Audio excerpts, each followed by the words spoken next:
श्री सीता श्रीमद् भगवद गीता अध्याय 4 श्लोक क्रमांक 26। इससे पहले भगवान ब्रह्म यज्ञ और देव यज्ञ के बारे में बतला चुके हैं।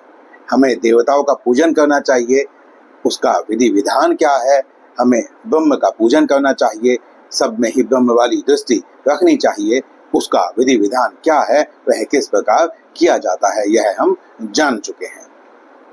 अब भगवान यहाँ पर आंतरिक और बाह्य अगर हम कहें तो उस यज्ञ के बारे में बता रहे हैं, क्योंकि अर्जुन ने यह पूछा था कि यह यज्ञ जो है यह क्या आंतरिक होता है, क्या बाह्य होता है।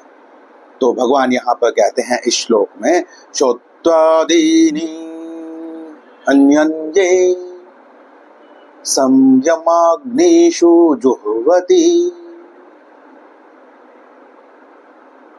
शब्दादीनीन् विषयान्नन्ये इंद्रियाग्निषु जुह्वति।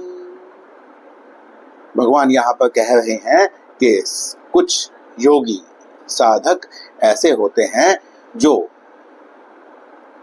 श्रोत्र आदि इंद्रियां हैं, अर्थात जितनी भी इंद्रियां हैं, 10 इंद्रियां जो हैं, उन इंद्रियों को संयम की अग्नि में संयमित करके अग्नि में जला देते हैं, भली प्रकार उसका यजन करते हैं।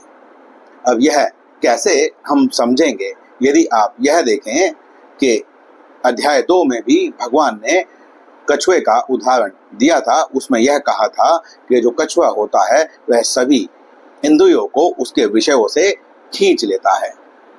अब यहाँ पर यह प्रश्न उठेगा कि वहां पर भगवान ने ऐसा करने वाले को मिथ्याचारी भी कहा था। तो भगवान यहाँ पर बताते हैं कि वहां पर बस यह कहा था कि कछुआ विषयों जैसे अपने खोल में अपने अंगों को समेट लेता है, उसी प्रकार जो साधक होता है वह अपनी इंद्रियों को विषयों से खींच लेता है। परंतु यदि वह मन में उस विषय का चिंतन करता रहे तो फिर वह मिथ्याचारी दंभी ही कहलाएगा। परंतु यहाँ पर ऐसी बात नहीं है। संयम की अग्नि में भली बाती जला देने की यहाँ पर भगवान ने बात कही है। इसके बाद भगवान कहते हैं, शब्दादीन विषयान इंद्रियाग्निषु जुह्वति।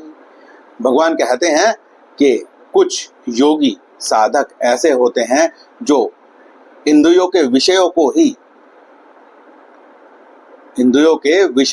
ही उनकी इंद्रियों के साथ यजन कर देते हैं, उसका यज्ञ कर देते हैं, उसका हवन कर देते हैं, उसे उस इंद्रियों की अग्नि में जला देते हैं।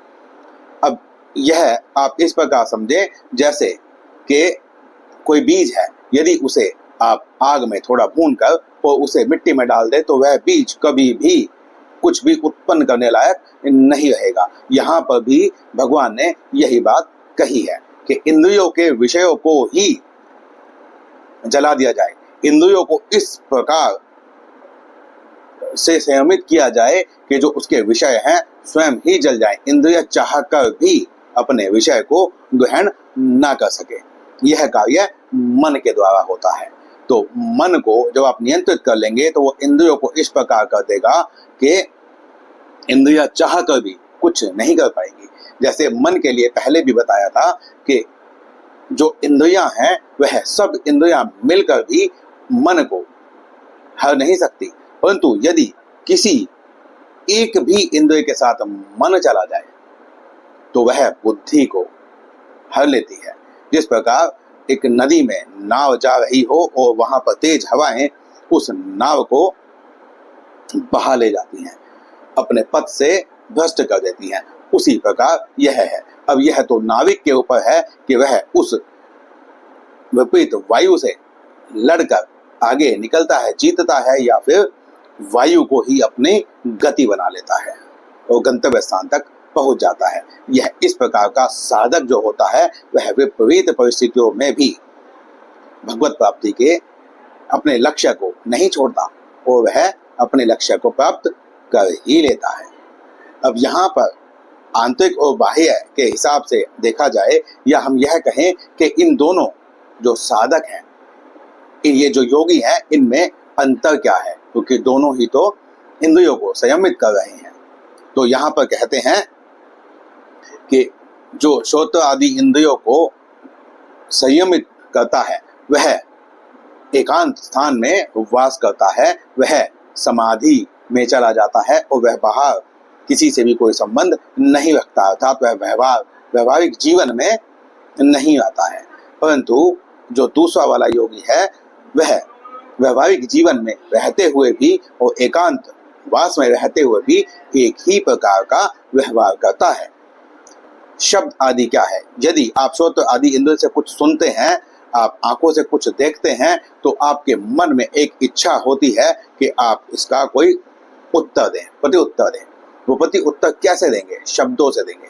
तो जब आप अपने शब्दों की इंद्रिय को इतना संयमित कर लेते हैं कि आप जो भी बोलते हैं वह शास्त्र सम्मत होता है, वह आसपास की घटनाओं को देखकर विचलित होने के कारण नहीं होता है। और श्रोत्र आदि इंद्रिय जो है, क्योंकि वो ग्रहण करती है, इसलिए उसे हम आंतरिक कहेंगे। तो श्रोत्र इंद्रिय से हम जो भी सुनते हैं, जो भी हम देखते हैं, जो भी हम ग्रहण करते हैं, वह सब शास्त्र सम्मत ही होना चाहिए। शास्त्र सम्मत नहीं होगा तो जो योगी होता है वह उसे ग्रहण करेगा ही नहीं। अब इसके पश्चात हम यह देखें कि जो संयम रूपी जो अग्नि है, उसे अग्नि क्यों कहा गया? क्या वह किसी को जला सकती है? तो यहाँ पर आप इंद्रियों की अग्नि को भी समझें।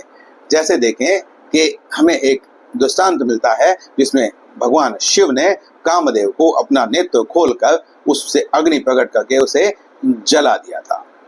तो यदि हम इसे इस प्रकार से देखने का प्रयत्न करें कि जो इंद्रियों के विषय हैं, जो काम उत्पन्न कर रहा है, उस इंद्रिय को ही संयमित कर देना, इतना संयमित कर देना कि वह उस विषय की तरफ जा ही ना सके, तो वह उसे नष्ट कर देना होता है। अर्थात इंद्रियों के विषयों को इंद्रिय संयम करके मन के द्वारा, अपनी इंद्रियों के द्वारा जला देना, यही कामदेव को जला देना भगवान शिव के द्वारा हुआ है। कालिदास जी ने भी यही कहा है, और रावण ने जो शिव तांडव स्तोत्रम गाया था, उसमें भी रावण ने इसी पक्ष को स्वीकार किया है। तो आप थोड़ा सा मनन चिंतन करने का प्रयास करें। कोई भी सनातन धर्म की शिक्षा एक देशीय नहीं होती है।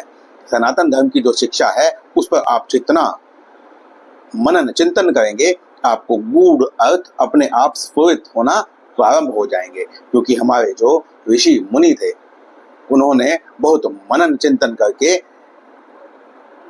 इन विषयों को हमारे सामने प्रस्तुत किया है। और यह भगवान का ज्ञान है, या भगवान को प्राप्त करने के लिए जो रास्ता है, जो ज्ञान है, वह यही है। संसार में भी यदि आप नास्तिक हों, लौकिक में भी यदि आप अच्छा जीवन जीना चाहें, तो आप यह देख सकते हैं कि जितने भी धर्म आपके आसपास हैं, उनकी आप शिक्षाएं देख लीजिए और सनातन धर्म की शिक्षा आप देख लीजिए। यह आपको सदैव कल्याण की तरफ ही लेकर जाएगी।